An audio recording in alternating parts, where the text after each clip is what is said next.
What does the English language mean to you personally and professionally? Okay, personally, English language is one of my two languages. I'm bilingual. My mother tongue is Sinhala, which is the dominant language in Sri Lanka. But I've grown up with English because I've had bilingual parents. I live in a bilingual environment, so you could say I have two first languages. And as an adult, I work in English and I teach in English. So you could say my first language is confined to the home, and English has almost taken over personally. What do you think should the status of English language be in the education framework in Sri Lanka?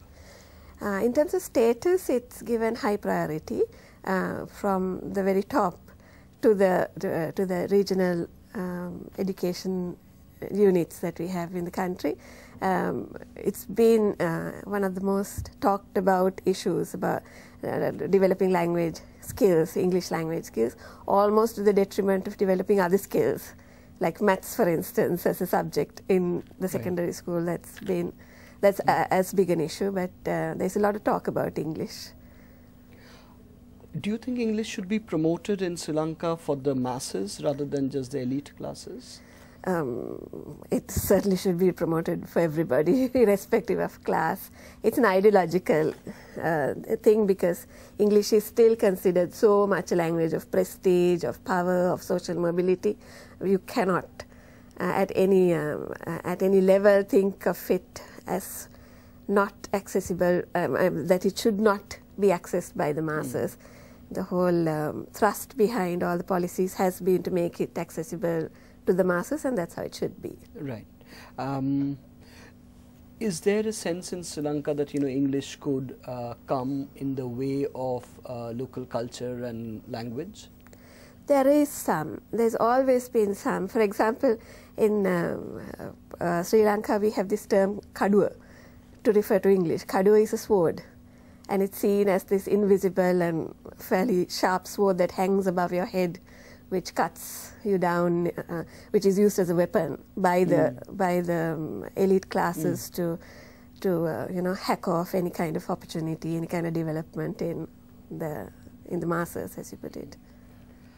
And finally, Dinali, what did you find most useful about this particular conference, and how do you propose to take some of the findings forward in your own professional context in Sri Lanka? The conference has been first of all, a great eye-opener to me, because I've never interacted at this level with the Indian corporate sector. I've heard about it.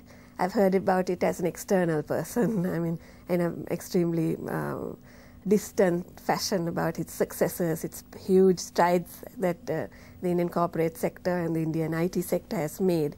And at home, we have this assumption that all is well with English in India, and you've done all this because you have good English. And the assumption is so widespread that it has actually affected policy decisions in Sri Lanka. For example, the new initiative to train teachers is focusing looking at India for trainers, purely because the top decision makers believe that Indians don't have hang-ups about accuracy, Indians don't have hang-ups about the colonial hang-up that we seem to suffer from back at home.